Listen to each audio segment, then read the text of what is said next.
Hi everyone, my name is Nikki Singh and I'm from Jets Education right here in the heart of Amritsar. And today's video or lesson is about time sequencing. Alright, so when I do speaking with students here at Jets Education, I notice that many students have a problem with understanding time sequencing and how to actually explain what happens in time sequencing. And if you can learn this method, then you can apply this to absolutely any topic, any idea that you can think of or that you're presented with in speaking and in writing. You will know exactly what to do. All right, so we're going to talk about time sequencing, and today's topic is about an accident. All right, and this is something that I have talked about with students here at Jets Education before. The topic in part 2 of your English speaking, the topic was an accident. All right, so the question was, explain about a time that you saw an accident. All right, so let's get started. Okay, so first of all, the topic or the idea is an accident. All right, so the first thing that you write down, or the first thing that you say, is that I saw an accident, okay, when I was traveling on the GT road right here in Amritsar. I was riding along the GT road on my way to school when I saw an accident. All right, so we've covered the first two bases. So the first one is the idea or the topic, which is an accident. Next, we're talking about where were you at that time, at that particular time. So you were riding on the GT road on your motorbike or on your scooter on the way to school when you saw an accident. All right, so be specific. That's how you get a better higher band score, is being specific. All right, so first we saw an accident when we were driving along the GT road on our way to school. All right, the next time sequencing is what happened then. All right, so then I saw somebody riding on their motorbike and they were riding way too fast and they hit a tree. All right, that's what happened next. Okay, and then what did you do? All right, so what you could say is, then I hopped off my motorbike or I hopped off my scooter and I went to assist the person who had the accident. So at that particular time, you're going to look, see, ascertain what has happened to that person. Have they hit their head?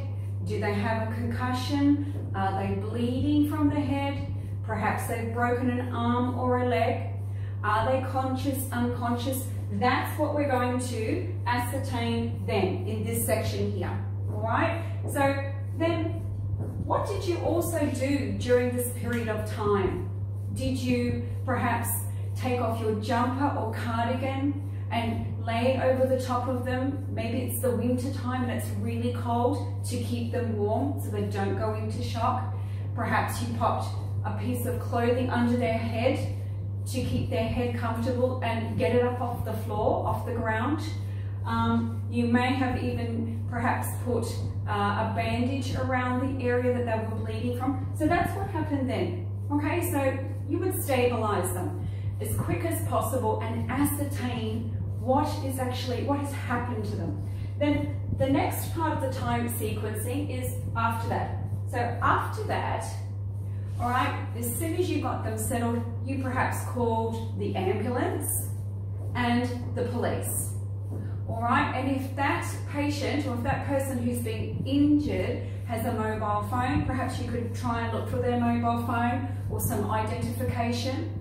Maybe you'll be able to find some contact numbers in their mobile phone, mum, dad, other family members, friends, and give them a call and let them know that this person has been in an accident, whether the accident is serious or not serious, but they will need some type of assistance. All right, if you can't find your contact detail, then call the ambulance. So that's what happens after these 3 steps, okay?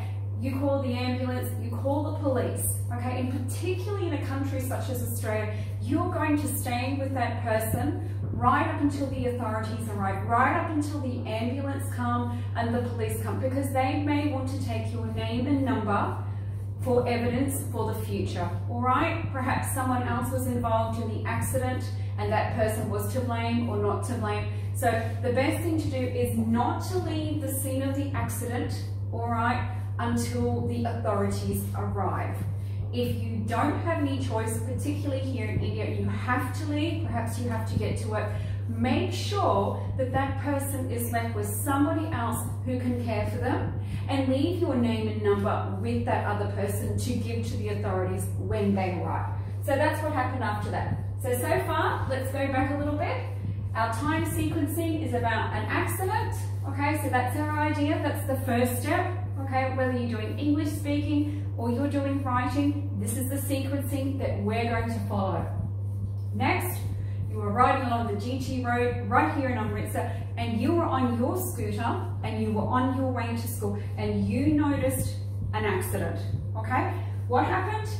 The person had an accident, they were riding too fast on their bike and they fell off their bike and they hit their head, they had a concussion, they were bleeding, broken arm, perhaps it wasn't that severe and it was just minor injuries. All right, what happened after that? We've talked about that. You call the authorities, the police, the ambulance, hopefully some family members. You stay with them and comfort them for as long as possible. Okay, then what happened finally? What happened after all of that? If you stayed there till the authorities arrive, perhaps you discussed with the ambulance officer that this is what happened, you saw what happened, you saw this person riding very quickly on a motorbike, they were driving very fast, they fell off and they hit their head on the cement. And then you may even say that to the police if the police are there at the same time. Then after that, finally, everybody leaves, the patient goes to hospital, the police leave, then what happens to you after that? Okay, we're going to summarize in this section here. Did you go home? Were you all shaken up from the accident? Did you go to school like you were supposed to go to school? How did you feel? Were you sad? Were you in shock? Were you just absolutely just beside yourself with grief? How did you feel at this particular section? Or did the accident not affect you at all? Okay, this is what you're going to talk about in your finishing statement, in your finishing final paragraph. Talked about how you feel, how you felt at that particular time.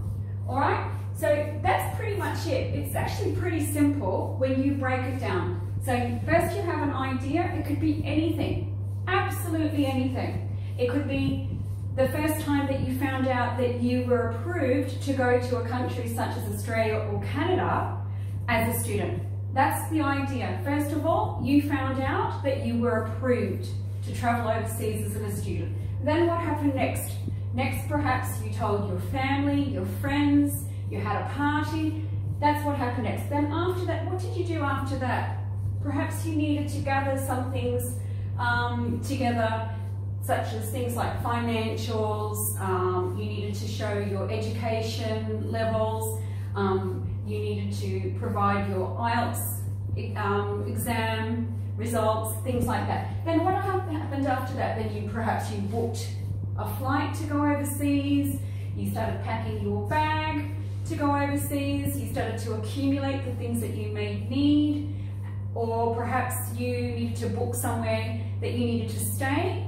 Perhaps you stayed with family, a friend, or maybe none of those. Maybe you need to find some accommodation, okay? And then finally, you went to Australia or you went to Canada, okay? And you enrolled as a student, you attended college or university, and you commenced your studies, and you were absolutely thrilled with you know, moving overseas as a student and starting a new life, and moving on with your new life.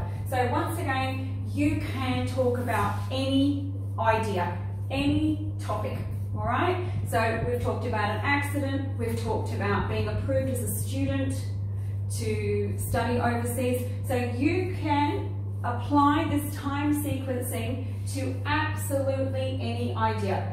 So if you would like to learn how to do time sequencing below, why not give us a call today here at Jets Education, or leave a comment in the comment section below for one of our friendly team members to get back to you.